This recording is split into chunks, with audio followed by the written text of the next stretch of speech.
Le journaliste qui va s'occuper du débat, c'est Xavier Kounas, avec qui aussi on n'est pas toujours d'accord sur certains points, mais on ne peut pas faire de débat sans contradiction et il n'y aura jamais de contradiction sans un débat. Aujourd'hui, j'espère qu'on va répondre aux questions qui vont être posées de manière transparente. Avons-nous récupéré nos 15 ans de certificat vert? Non, clairement, pas de 15 ans de certificat vert. Qui a bloqué dans ce gouvernement wallon? J'espère qu'il y aura des réponses.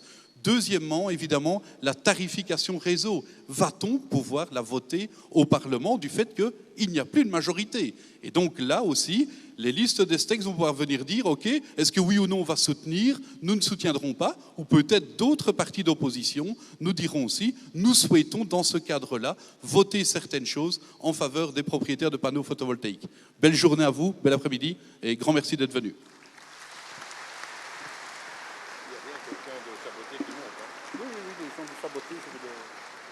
Voilà, ça continue.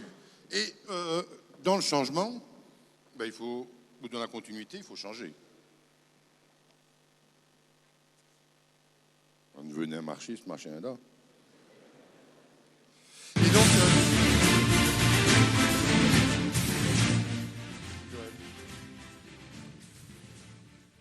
Et donc, dans le changement de la continuité, nous avons décidé cette année-ci d'aider d'autres personnes. Et donc, on a choisi cette année-ci une association, il y en a beaucoup. Et donc, on a choisi l'association Chaboté, qui va venir vous expliquer un petit peu tout ce qu'ils font et l'aide qu'ils attendent, puisqu'ils ne la reçoivent pas de qui devrait la recevoir. Donc, je vais leur donner la parole quelques instants. Et sachez qu'aujourd'hui, vous avez dû remarquer que quand vous achetez des tickets, ils sont à 1,50 €. Donc, on a augmenté de 50% le prix des consommations, mais les 50% vont revenir entièrement à l'association. Je vous passe la parole.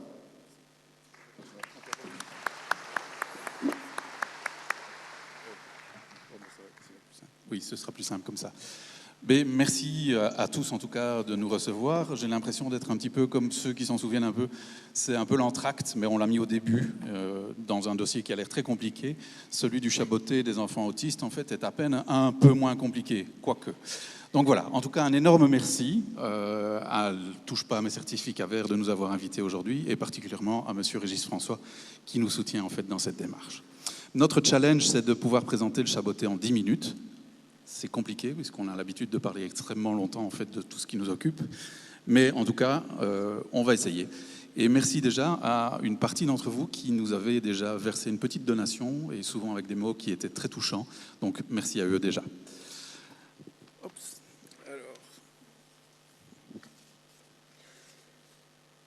Le principe, le Chaboté, c'est quoi?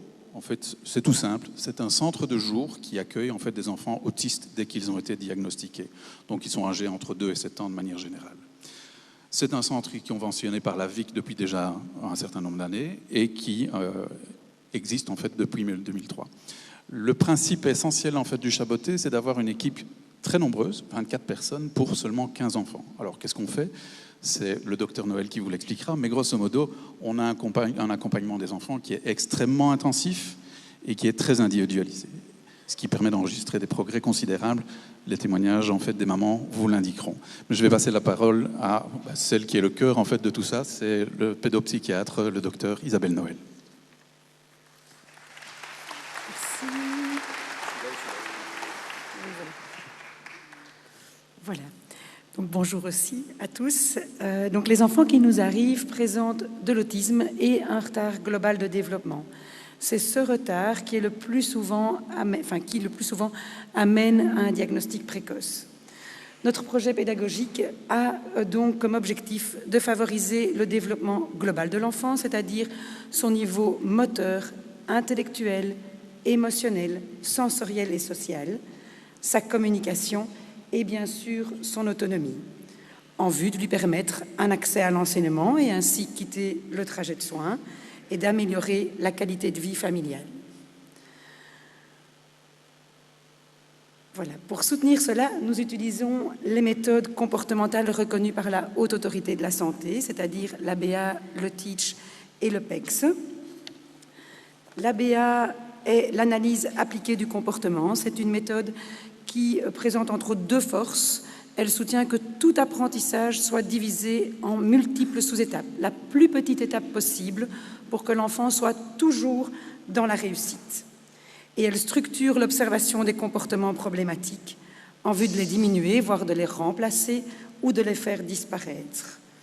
Voilà, j'ai envie de vous partager l'histoire d'un petit garçon qui crachait dans les moments de temps libre et qui prenait son doigt pour dessiner avec son crachat. C'est évidemment socialement difficilement acceptable. Ça vaut la peine d'essayer de voir si on peut changer quelque chose. Et donc le travail était d'apprendre à cet enfant de demander une feuille et un crayon. C'est devenu un beau dessinateur et les crachats ont disparu. Le teach est la structure du temps et de l'espace en vue de diminuer les difficultés de transition entre les différentes activités et les différents lieux, puisque nous savons que ces enfants présentent une perception particulière. Cela permet ainsi que l'enfant soit plus apaisé, car il a mieux compris son environnement. Le PEX, c'est une méthode de communication par échange d'images. Elle soutient ainsi le développement du langage et de la communication, et cela même si l'enfant n'accède pas à la parole. Voilà, pour ce faire, nous avons des évaluations régulières. Nous travaillons énormément avec la famille. Qui a 7 ans, qui s'appelle Ismaël. J'ai été chez un médecin. J'ai fait tous les examens, Mais donc, je vais passer la parole à... Ah oui, voilà. Comme vous l'avez vu, il va y avoir des témoignages juste après moi. Et donc... Mais bon, pour faire tout ça, on travaille énormément avec les familles, que ce soit chez nous ou à leur domicile. Nous avons des évaluations régulières des enfants, on collabore avec des chercheurs et des pointures en termes d'autisme. Et les enfants sont entourés par une équipe spécialisée et pluridisciplinaire, c'est-à-dire des kinés, des logopèdes, des instituteurs et des éducateurs. À cela s'ajoute un Snoezelen, c'est un lieu de stimulation sensorielle, des temps de récréation pour soutenir le travail social entre les enfants, de la psychomotricité à visée relationnelle. On va également à l'hypothérapie 2 fois par semaine pour 4 enfants, tous les 15 jours pour 4 enfants. Il y a des activités extérieures. Le jus de pomme que vous buvez ici a été cueilli par les enfants. Et pour les enfants qui sont à temps partiel, il y a tout un travail autour de l'intégration scolaire. Alors, vous ne me connaissez pas, on m'a structuré tout ce que je dois vous dire en 2 minutes, mais j'aime de beaucoup partager cette passion de l'autisme. Et donc, je vais laisser la parole à 2 mamans qui vont témoigner de leur bout de chemin avec nous. Je les remercie sincèrement, ainsi que toutes les familles qui nous font confiance, et vous aussi. Merci. J'ai un enfant autiste qui a maintenant 7 ans, qui s'appelle Ismaël. J'ai été chez un médecin, j'ai fait tous les examens, Brookman et tout. On m'a dit qu'il était autiste sévère, Ismaël. Il ne parlait pas aussi, Ismaël, du tout. Il faisait que des cris. Et crier, c'est tout. Et moi, je ne comprenais pas ce qu'il voulait, Ismaël. C'était crise en crise, on ne savait pas quoi faire avec lui. On patientait, on disait on avait l'espoir et tout, on patientait avec lui. Franchement, c'était un enfant très difficile par rapport aux autres enfants. On me disait, on n'a jamais vu un enfant comme ça. C'était le plus difficile des enfants. Qu'est-ce qui a changé? Pour nous, il s'est moins calmé, première chose. Surtout, il a commencé à parler, ça nous a soulagés, parce que j'avais peur, franchement, qu'il ne parlerait jamais. Et aussi la propreté, j'avais peur aussi par rapport à ça. Parce que là-bas, il est vraiment suivi au chaboté, mais vraiment lettre à lettre. Il n'y a pas de... Allez, on est encadré vraiment, on est vraiment encadré par le chaboté. Par téléphone, ils viennent à la maison. S'il y a un problème par rapport au shop, on va faire le magasin, ils viennent pour nous accompagner. Par exemple, j'avais des difficultés par rapport à la télé. Ismaël mange pendant que la télé est allumée. Et maintenant c'est fini ça. Et ça m'a beaucoup aidé. Quand j'ai Ismaël, il n'y a pas de télé, lui-même il prend la télécommande, il éteint et puis il mange, Ismaël va beaucoup mieux par rapport quand il avait 3 ans et demi, 4 ans. Et franchement, il y a une évolution vraiment formidable. Il fait moins de choses qu'avant. Il parle très bien maintenant. Par rapport aux apprentissages de lecture, mathématiques, lui, il n'a pas de problème par rapport à ça. Il est vraiment intellectuel, je dis il n'y a pas de problème. Franchement, c'est chouette. Franchement, S'il pouvait retourner là, Ismaël, je le referais aussi. Je remettrais Ismaël à chaboter. Voilà, ça c'était le premier témoignage. J'en profite pour vous dire que vous ne nous amenez pas tous vos enfants qui mangent devant la télé. On va être un petit peu débordés, donc même si les résultats sont au rendez-vous. Le deuxième témoignage concerne en fait un petit enfant qui s'appelle Félix. Eh bien... Oups. Ça marche pas. Eh bien... Il y a un problème.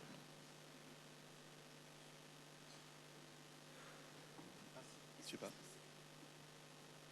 Eh bien, quand Félix est arrivé au Chaboté, on était complètement désemparés. Quand on est arrivé, il avait des grosses difficultés de langage, de comportement, énormément de troubles du comportement. Il n'était pas propre, ne mangeait pas du tout seul et peu de choses. La communication était compliquée, les émotions compliquées, tout était compliqué en fait. Voilà. Le Chaboté, comme je l'ai déjà dit plus d'une fois, mais je n'ai pas encore trouvé d'autre façon de le dire, c'est que le Chaboté a vraiment fait office pour nous de phare dans le brouillard de notre quotidien. S'il y avait eu un comportement qu'on ne peut pas expliquer ou une chose qu'on n'a pas compris, on peut en parler. L'un ou l'autre nous en parle, nous aide, nous oriente, nous donne des conseils, des pistes, des solutions la plupart du temps. Puis alors il y a l'accompagnement à domicile, parce que ça c'est tellement important. Et c'est une chose à laquelle moi j'avais pas du tout pensé, mais ça a été vraiment, c'était salvateur pour toute la famille. Une partie de l'équipe du Chaboté est venue pour mettre des choses en place avec Félix à la maison. Et plein de choses ont été mises en place comme ça. Et alors aussi au niveau de la fratrie, je me rappelle, je pense que c'est une fois ou deux fois où le docteur Noël est venu à la maison avec vous Alice, pour répondre aux questions de la fratrie, tout simplement des questions qui n'ont peut-être pas la faculté de nous poser à nos parents, parce qu'il y a toujours le petit rapport de peut-être que je vais blesser maman en disant ça. Avec l'accompagnement que vous nous avez apporté, Félix a fait des pas de géant, et puis nous aussi on a appris, on a grandi en fait. Au fur et à mesure des progrès de Félix, nous on a grandi en tant que parents. Et je pense que son épanouissement a permis que nous puissions aussi nous épanouir en tant que parents. Vous avez été un peu à l'encontre de mes sentiments de parents, de me dire mais je le laisse avec ça, on verra. S'il m'a encore des langes à 10 ans, moi ça ne me dérange pas, parce que si lui ça l'aide. En fait, vous avez cette possibilité que nous en tant que parents on n'a pas, de se dire non, il est prêt, il peut, même si nous on se dit non, mais je crois pas qu'il est prêt, ça va pas être possible. Et puis finalement on se rend compte que si il était prêt, et vous avez pu mettre les choses en place, parce que voilà, c'est votre domaine de compétence, et c'est juste magique quoi. Voilà. Et plein de choses, il a fait énormément de progrès en vocabulaire, en langage, les séances de logopède, c'était juste magique. Puis on a appris plein de choses aussi justement avec la logopède avec lesquels nous on pouvait l'aider, et il va bien. On a déjà cette chance qu'il ait pu intégrer le Chaboté et les progrès magnifiques qu'il a fait. Et c'est un petit garçon qui vit toujours à 200 à l'heure. Je pense que c'est un espèce de croisement avec un kangourou, je lui ai encore dit samedi. Il saute en marchant, mais voilà, il va bien, il est heureux. C'était mon objectif. J'attends pas de lui qu'il puisse écrire son prénom la semaine prochaine. Moi, j'ai juste envie que mon fils soit heureux. Et quand je le vois, il est heureux. Du coup, nous aussi. Voilà. Voilà.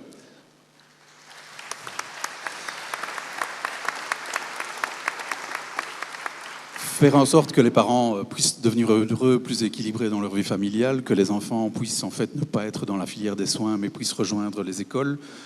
C'est notre vocation, c'est notre volonté, c'est un travail d'équipe absolument incroyable. Et on a besoin de soutien, parce qu'effectivement, si une bonne partie en fait, de tout ce qu'on peut faire est déjà financée, il y a toute une série d'autres choses qui ne le sont pas. Généralement, quand on reçoit des donations, en fait, on les investit dans du matériel pour pouvoir travailler avec les enfants, alors que ce soit des petits vélos, une cour de récré, des jeux pour les enfants. Mais la cour de récré, par exemple, c'est quelque chose qui est extrêmement onéreux dans la mesure où elle doit être homologuée, donc on ne va pas aller chercher une balançoire du côté du bricot ou des choses comme ça. C'est tout du matériel qui est assez coûteux pour protéger les enfants. Et donc, en fait, on voit ici la cour de récré que vous voyez en fait derrière nous. C'est quand même un investissement de 15 000 € qui n'a pu être fait que lorsque nous avons eu la donation. On voit en fait bien caché. Et donc là, on peut changer la dia, s'il vous plaît. Ah non, ça c'est la précédente. Voilà, c'est la petite cour de récré en fait dans laquelle les enfants pour le moment peuvent faire du vélo. Et donc le projet avec lequel on cherche en fait à avoir un soutien supplémentaire, c'est un projet qui va répondre à deux choses. Le premier, c'est un mouvement de solidarité parce qu'en fait, vous vous en doutez, les parents qui ont des enfants autistes ne sont pas tous nantis. Il y a des familles assez démunies et le transport qui permet aux enfants de rejoindre le chaboté est quelque chose qui est lourd financièrement pour les parents. Ça a été déjà répété plein de fois. Et donc on fera un partage, en fait, une contribution en fait, au transport de tous les enfants vers le chaboté. Le deuxième projet est en fait un projet de piste de marche qui aura lieu, je l'espère, dans l'année qui vient. Piste de marche entourée d'une piste cyclable qu'on voit ici. Donc le travail sera de travailler les progrès moteurs de tous les enfants, parce que pour l'essentiel, les enfants autistes ont souvent des problèmes de motricité globale. Donc dans ce cadre-là, l'idée, c'est effectivement de pouvoir multiplier les réussites telles que celle du petit Gabriel. J'espère qu'on a la vidéo, qu'elle va pouvoir se lancer, qui en fait, il y a 6 mois, ne roulait toujours pas à vélo, ne voulait pas toucher un vélo. Et là, on vient de recevoir, en fait, jeudi matin, la première sortie du petit Gabriel sur son vélo. Je ne sais pas si on peut la lancer. Hop. C'est pas la trésorerie de Joël Elsolt. Non. J'espère qu'on peut voir si elle est dedans. Oui, il y en a une. Il y en a une, je la vois. Voilà. Alors, pour le moment, vous voyez la piste. Alors, ici, c'est en fait la version maxi, mais nous, on aurait une version un peu plus